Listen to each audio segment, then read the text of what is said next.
Hey there, all you beautiful Broadwayites. Welcome to Broadway by Ghostlight. I'm Mark Bonanni, and this week it's a special edition of Broadway by Ghostlight because it is the first interview on this channel. I've done interviews before. When? In the bathtub. I do both parts. I had the absolute honor of sitting down with the one and only Jennifer Ashley Tepper to discuss the newest volume of her Untold Stories of Broadway series. Those books are good.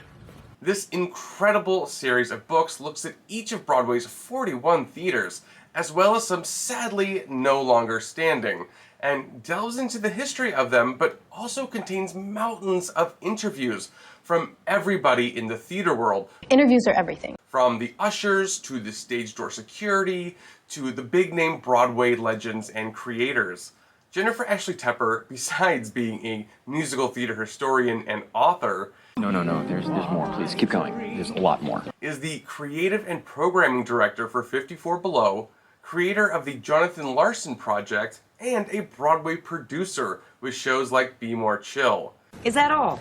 We talk all about the new book, our favorite theaters, some amazing lost history, and discuss future volumes of her books. This interview is going to be in depth. Hello, Jennifer Ashley Tepper. How are you today? So good. Thank you so much for having me. How are you? I'm great. I'm really great. It was my birthday yesterday, so Happy belated birthday. How was your day on your birthday? yeah, 37 is the new 26 I'm going with, so For sure. that makes sense to me. Well, thank you for coming on Broadway by Ghostlight and being the very first interview on the channel. I'm so honored to be first, and I love your ghost light. It's very spirited. Yeah, it's knit by Paul from Broadway Dolls and Guys. He does knit dolls, and I have my knit ghost light, and it glows in the dark. Oh, cool. Yeah, I love it. So, this bad boy, the fourth volume of this incredible series, The Untold Stories of Broadway. Congratulations. Thank you. is Oh my gosh, it's so great. Amazing. Like you holding it up for so long. It was just like I was writing it in quarantine, and I was the only one who had it. And so to have people actually reading it and having it now is so exciting. Right. And speaking of writing it in quarantine, what was that like? Because you couldn't visit. I mean, obviously you've been to the theaters many times, but you weren't able to physically go while writing. What was that process like? Yeah, it was so crazy to obviously write the bulk of this fourth volume during the pandemic and during quarantine. There were so many parts of it that were surprising, honestly. I found that as soon as we went into lockdown, of course, we didn't know how long it would be. And so many of us were like, oh, maybe it'll be 2 weeks, maybe it'll be a couple of months. We just didn't know. But I immediately was thinking oh, obviously this is horrible. What a tragic time, and how, awful that things are canceled and shutting down. But I'm going to take this time and work on the fourth book because, for so long I was putting out a book a year or every other year. And then when it came to volume 4, things got so busy the past few years with producing Be More Chill and so many other things that I had all the interviews for the most part, but just hadn't had time. So the bright spot and the silver lining of the beginning of the pandemic was going oh, I finally have time. And then as time went on and we all realized how long we would be in quarantine for, it was, oh my gosh, what are the ways that this book is going to be written in a certain manner because of the time we're living through. And yeah, it was so weird to obviously have the theaters be shut down and not going to see shows while I was writing about the theaters. But at the same time, so much of what's happening informed the topics I covered and the way that the shows were discussed. And it was just a really interesting thing to kind of think about why theater is essential during a time we didn't have it. So it was so many things. Absolutely. And what was launching the book like? Doing not a book tour, I guess, right? As opposed to the last 3 times. Yeah, I mean, honestly, it was similar to so many other things during this time. It was how can we do all these things virtually? So it was fun to have these crazy days with my book editorial assistant and editor where we would just be on Zoom all day, discussing things instead of in the same room. And not ideal. I really miss collaborating with people in person, but there's so much that's great about the virtual element of it all, including that so many of us can kind of do press and talk to people just right now. And we might not be able to do all of that if we were running around in person. So it did provide opportunities to kind of chat with more people, do more interviews in some regards. And it was so fun and interesting to be wait, the book is the same. Everyone doing virtual theater, it's a different genre than real theater. And everyone kind of, kind of shifting what they're doing to virtual, but like a book is the same. So that was an interesting thing to explore and be like, the actual medium has not changed. So yeah, it was interesting. All trip. I mean, it's also unprecedented as everything is these days. So Yes, I can't wait till things are precedented again. It'll be nice. I So hope. let's start at the very beginning of the book, where you talk a little bit about the current racial reckoning that the country and all of us are going through. I know as a cis white male, I've had to look inward and see and make sure I'm expressing myself in the most appropriate and conscious way. And you talk about that a little bit in your book. What has your journey been like for this volume? Yeah, I first of all I should say it's crazy, but right before we talked, I was rereading this book called Black Musical Theater by Alan Wall, which like relates. Yes. I'm working on something that I wanted to reread some of that for, but I will say, I was really changed by the musical Shuffle Along in 2016. It like opened up my brain to the contributions of like Black artists on Broadway and how Black artists have been like erased from the narrative, and how even as a historian, like I'm complicit in like going, oh, like I want to interview the people who like, not even necessarily had the biggest hit shows, but just the people that we all know who like worked in that theater. And a lot of times, from other historians as well, like things and shows and professionals get erased from the narrative because they don't have like a continuing career on Broadway, even though they might have had like one show that was really significant, or all kinds of reasons, especially like racial inequity and like hiring practices. So Shuffle Along really like started for the most part my journey to go like, how can I be better, and how can I give time in the history books and in other stuff I do, like Programming 54 Below, to artists of color and to other people who like have not gotten the opportunities that they have deserved to get. So so much of that has actually manifested in going like, oh, even if I can't interview, a person of color who occupied this position at this theater in this decade because maybe they're no longer with us, or maybe like any number of reasons, how can I put that in my own writing, which occupies, a big part of the book. So there's so much material that comes from research where I'm going, okay, like, wow, there was a review that like was super acclaimed by like Black artists at this theater that no one remembers. It was in the 1930s, so I can't interview anyone, but like, let me dedicate a page to it. So there was a lot of stuff like that I felt like I can, part of what I can do is amplifying those stories when I do work as a historian. Absolutely. It's so important. And it's also finding what stories and where, as two white people, where our voice fits in telling these stories. So we want to be respectful anyway. It's a whole Totally. new learning experience for everybody, but it's good. It's Yeah. necessary.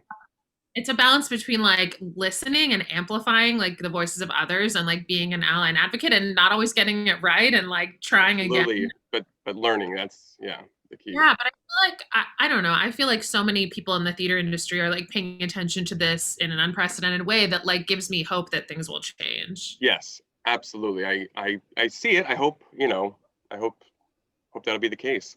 One of the many histories that was brought out in this volume was Black Tin Pan Alley, that was above, I believe, the Gaiety Theater, right? Yeah. So tell the folks at home a little bit about Black Tin Pan Alley, because I shamefully didn't know anything about this, and it's fascinating. So what is Black Tin Pan Alley? Yeah, I will say, there's like a paragraph about it in the book, but I was like, oh my God, I would love to research this, or I would love to see someone's musical about this because, there are so many musicals, let alone like musicals, but also documentaries and shows that cover the Brill Building, which was, this building that still exists, but that was filled with like songwriters during the heyday, the golden age of like mid 20th century songwriting, late 20th century songwriting. You see like Beautiful the musical, and all those characters are at the Brill Building. It was like a big part of the creation stories of a lot of popular songs. But I learned that Black artists were not always welcome there, and that like Black songwriters couldn't often get an office there. So they formed kind of what they considered like their own Brill Building, which was called Black Tin Pan Alley, which was in a building above the Gaiety, which is a now demolished Broadway Theater featured on your shirt. And so it was really interesting to be like, okay, like which Black writers had offices there. And like, I only dug into it a little bit, but I was like, this is something really fascinating that, when we destroy theaters, we often do destroy the buildings around them. And I'm always interested in going like, oh, what was the history there that we might not have known? And like, that's an example of inequity, right? I assume that like potentially if the Brill Building was going to be destroyed, there would be protests at a level. Totally. So thinking about all of that stuff. And yes, it was really interesting to dig into the 5 theaters that were demolished to build the marquee. Yes, and we will definitely get to the Fallen Five in a minute. So you have interviewed so many people for this book. Do you have a number of how many people you've interviewed? It's almost 300, which is what I always say because it's like in the 290s. So I have to remember exactly, but it's in the 290s. But yeah, it's been so interesting because so many of the interviews were conducted in 2013. Like about 200 were conducted in 2013. So for years, I've just had material about theaters I haven't covered yet. That it's kind of like a time warp because it's like an interview with someone about 1962, but taken in 2013, and like edited into a book in 2021. Almost 10 years ago. So are you still interviewing people? Yeah, for each volume I do about like 20 to 30 new interviews that usually I like really target them to cover stuff that I don't have covered. Like I was just looking into, I'm not actively starting on volumes 5 or 6, the final 2 yet, but I was just looking at a show that played the ambassador going like, oh, that's a musical director who did the ambassador multiple times, who like definitely has a perspective I haven't really, covered for that chapter. When I get to the ambassador, I'm going to want to interview her. So yeah, there's definitely like a targeted like what am I missing, and then trying to with that. So interesting. Now, of course, I have to ask about one of your favorite stories, or some of your favorite stories. I know I'm sure, impossible to pick, but at this moment, in this time, in this place, if you could pick one off the top of your head, what's one of your favorite stories from this volume or one of the previous ones? Yeah, you mentioned when we were like emailing the Schroedenfeld, which was one of my favorite theaters to write about. Yes. The Schroedenfeld Yeah. is if I had to pick my favorite theater, for many personal reasons, lots of history at the Schroedenfeld, so definitely my favorite theater. So what is your favorite Schroedenfeld story?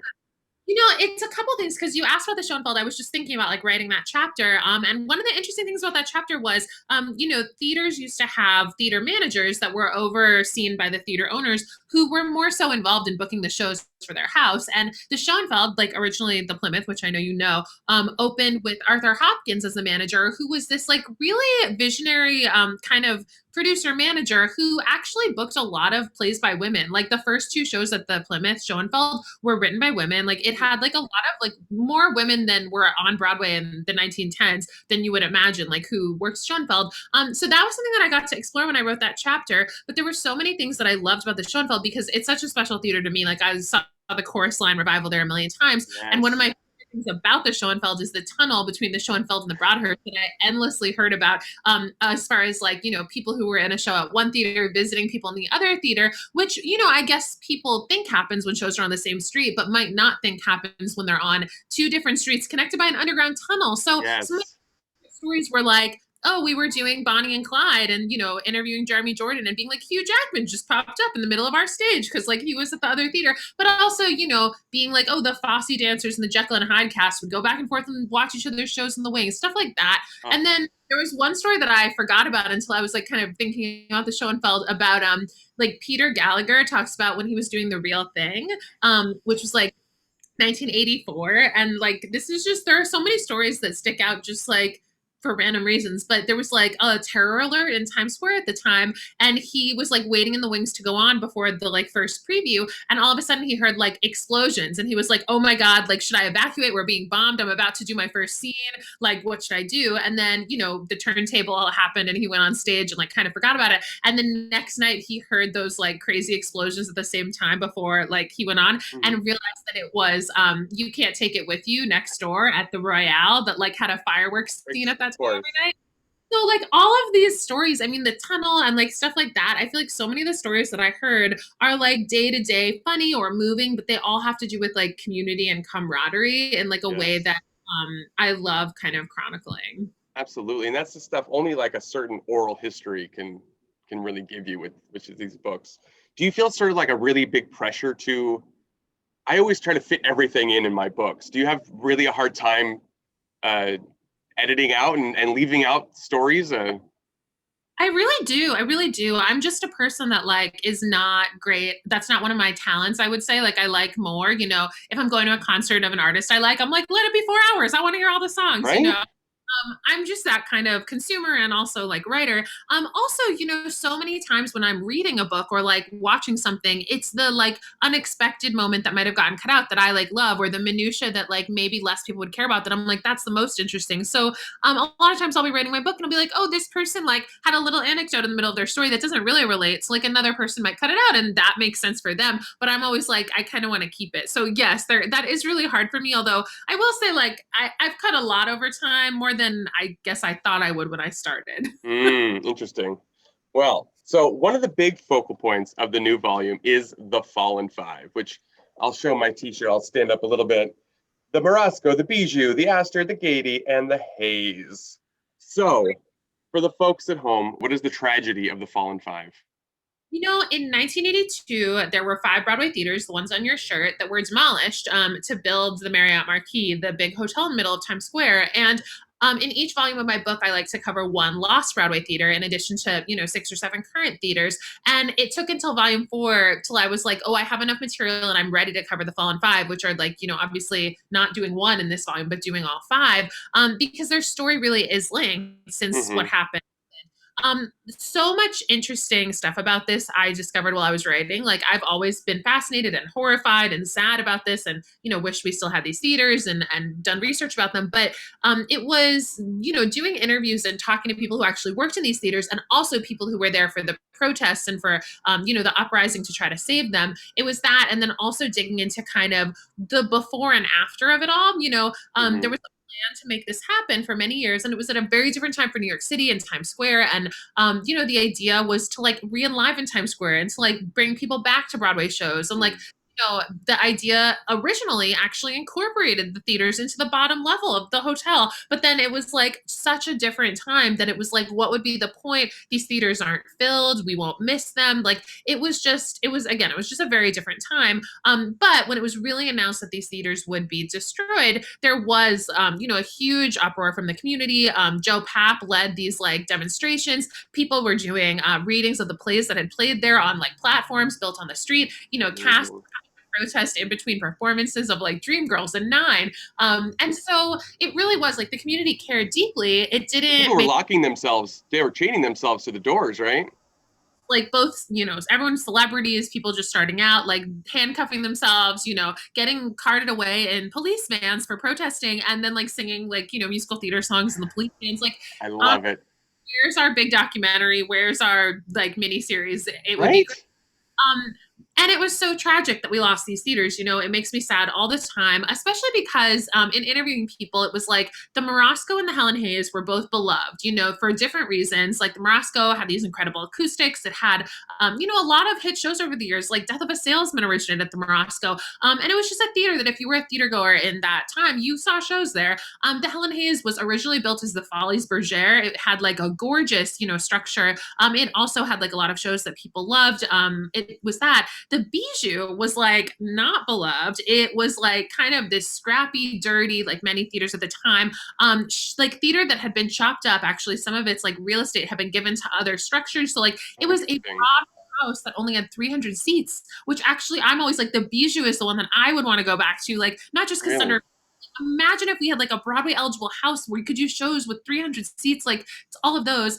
And then the Gaiety and the Astor were, stopped being Broadway houses in the 20s and 30s and were movie theaters for years. So there was nobody alive who I could actually interview who worked at those theaters. So all of that like added more to kind of my understanding of the events. But the main thing that I like left writing about those theaters with was that because of those protests, because of that like uproar and like kind of petitioning the landmarks committee to kind of save the theaters, and it didn't happen. But after those theaters were destroyed, almost every other Broadway theater was landmarked. And in 1982, that was no small feat. And it was like so many of those theaters remained empty for at least another decade regularly until Broadway, became what it was in the last era.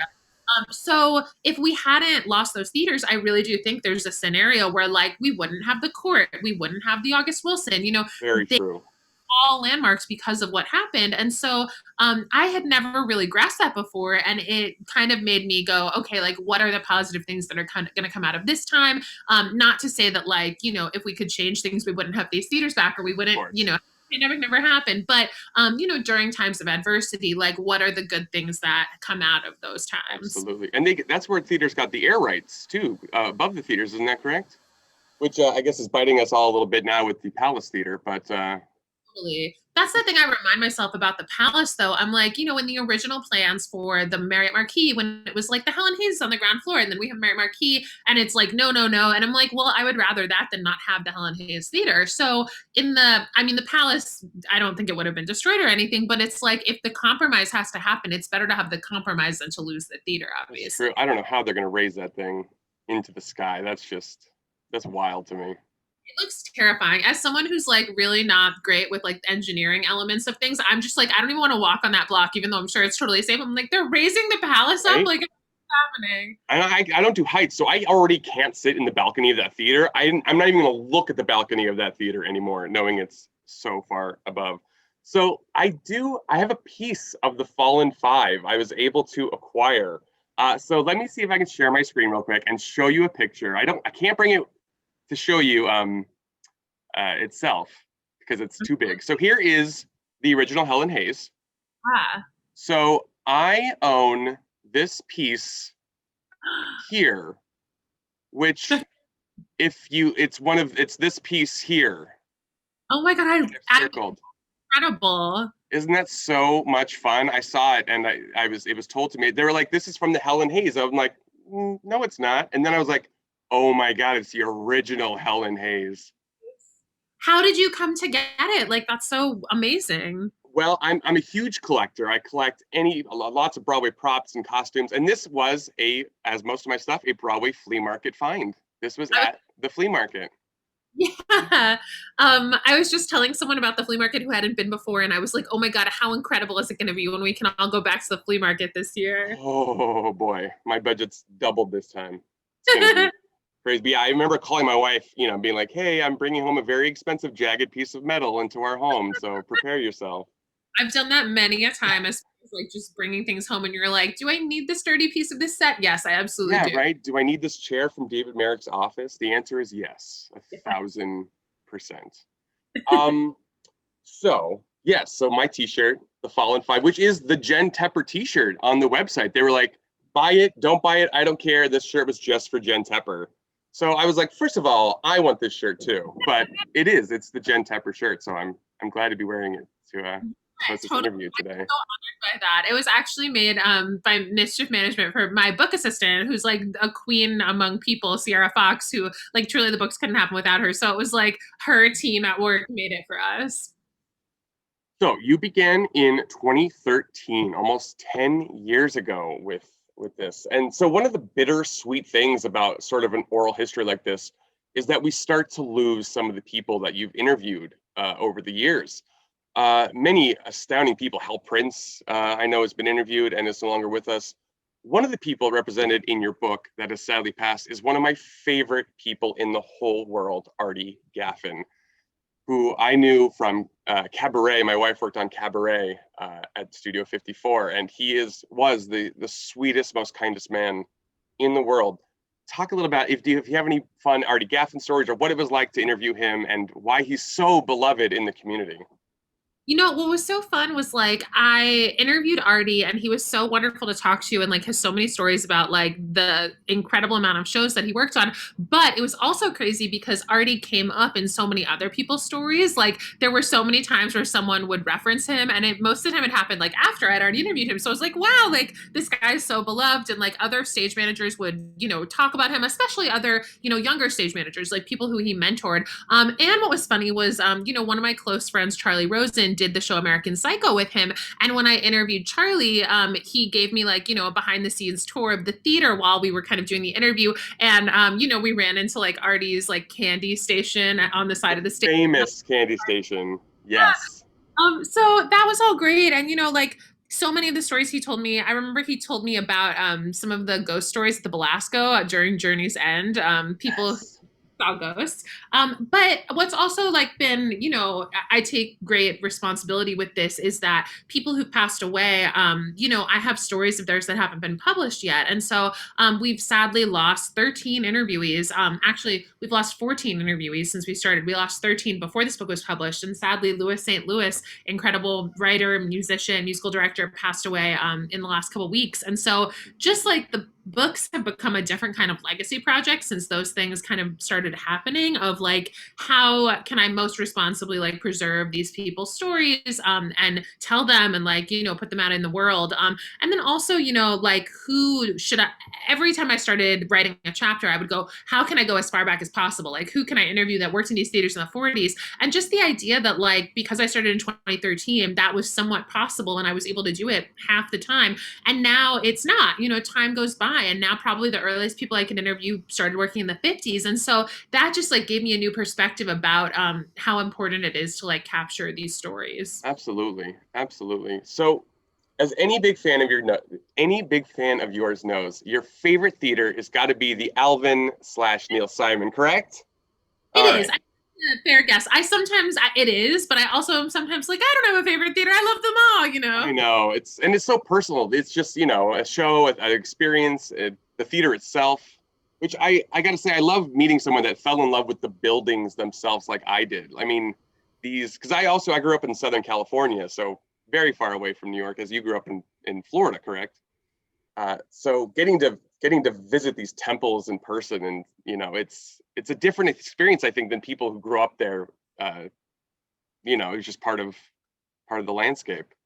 Totally. It's such a different mental experience when you come to it having already studied it and loved it and going like, oh my God, I want to go to the Imperial, than it is if you're like, oh, I went to all these places already before I knew what they were. It's just a different kind of thing. Yeah. Oh, and I also have to mention, I love how you clarify theater ER is the building, RE is the art form, because I don't know what platform we can get on, talk to President Biden. This needs to be settled officially. I know it's the most important thing going on in the world right now, ER versus RE, but it's a big deal to me. It's something that made sense as we started writing the book. We came up with our own style guide. Like nothing is completely universal when it comes to all this stuff. And you'd be shocked. We have a list of like 100 things or more that are like, if it's an out of town tryout, then out of town is, has the dashes. And if it's right. You're out of town, it's not, stuff like that you would not really think of until you were like in it. But theater ER being the place and RE being the art form was just like, we were like, this makes sense in the beginning. And now it's like, I can't see it any other way. I've always died on that hill, and I don't know why that's so important to me, but I saw it in the book. I was like, yes. So as I said, the Neil Simon/Alvin, if you had to pick a favorite theater, what are some of your other favorite theaters? I'm very partial to the Winter Garden, partially because of Follies, partially just like it's a theater that I gravitate towards and will often kind of like stand outside of. And it's just like, it lights up Broadway. Like I love the Winter Garden for so many reasons. Honestly, like so much of during this time, like me walking around and like looking at the Broadway theaters truly does make me realize like I've had memorable experiences in all of them. I've done memorable interviews about all of them. One of my favorite things is actually writing about theaters that are underappreciated, which is not always like the smaller, less well kept in the wrong location theaters. Sometimes it's like the Minskoff, which is like, everyone's like that mammoth theater. It's got none of the romance of old Broadway, and it's like an auditorium, and it was built later, and then you start interviewing people about the Minskoff, and you're like, oh no, like this theater always has happy companies because they have more room and they have a green room, or like you're able to do things in this theater you aren't in other theaters because it has newer equipment, and so there really is something that like makes me really happy about going. Every theater has something to treasure about it. People that love it and people that don't, and that's fine. Totally. So in the back of the book, there's a list of theaters still to be covered, which is so exciting. Now, how many, you said there's 6 books total that there's going to be, that's the plan? Is that set in stone, 6 books? It is set in stone. Yeah, and I pretty much have a plan in my head of like, here's the remaining theaters that are going to be in each, I'm excited to get to some of the ones we haven't done yet. So exciting. And you choose the demolished theaters to cover as well. How do you choose? Because there's so many to choose from. Sadly, there's so many to choose from. How do you go about choosing which lost theater you're going to cover? This is such a good question, and it's something that I definitely haven't talked about it in an interview or anything. I will say those are not totally set in stone because it's mostly guided by how much material I can gather from interviewees about those theaters. Something like the Morosco, which I'm like, not only do I want to cover that, I know I can like get interviews about it. And then there'll be a theater that was like a legendary Broadway house, like the Empire, or something that has not been a Broadway theater for 60 years that you're like, can I get enough about that? So something I have in mind for the demolished theaters, the lost theaters, and the final two is it might be a situation where, as opposed to the first three volumes where it was like, this is the Mark Hellinger, this is the Criterion Center stage, right? This is the Edison, and then here's the Fallen Five. It might be like a sprinkling of like, here's one person talking about the Empire, and here's one person talking about, the 22 steps, because I think it'll be cool to cover as many of them as I can. So it might have to be like a little more variety grab bag, which will be interesting and cool. And also just like allow more theaters to be spotlighted. Absolutely, because I was looking, I was like, oh, none of the theaters, not none of the theaters, I'm excited to hear any about the theaters, but some of the theaters that are my favorite lost theaters, it's like, oh, she's not covering them, but it's like, oh yeah, there's going to be nobody alive to talk about the Princess Theater or like which ones are the Princess Theater, and then the Casino Theater. I've always been fascinated with the Casino, and then the Hippodrome. I mean, talk about a mammoth theater. I love that. I love those theaters. It might be interesting because it'll be more grab bag, to also give information about some of those, that in certain times. This volume has the Imperial, and so because the Claw was next to the Imperial, I did a whole essay about the Claw, which I didn't get to I couldn't find any interviews about that, but so there might be stuff. I actually do think, do I have someone talking about the Casino? I think I might. So that's wild. Yeah, so good. The George Abbott, all these, there's so many.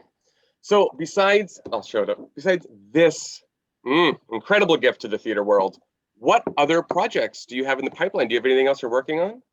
Yeah, I anticipate in a great way that kind of the next at least half a year will be spent really focusing on like reopening 54 Below and like restarting the new era, and so many things about, as creative and programming director, kind of what we're going to do to like restart and being part of like the community of all of us restarting. So I do have a lot of stuff in the pipeline for 54 that I'm super excited about, both for like the immediate reopening, and then like once things are safe and we can return to like larger audiences and larger casts and stuff like that, things I want to do. And I definitely think I'm going to have a huge focus on that. But I have tons of other projects in the pipeline too, like some writing stuff I worked on during the pandemic that is not fully formed yet, but that I'm excited about. And, working on some next steps for the Jonathan Larson project, which we're hoping will have a future life, as well as a couple musicals with Joe Iconis, who I've collaborated with for years. A few projects we've been working on. So it's really exciting because I feel like, God bless anyone who is able to be productive or do anything during quarantine in this time.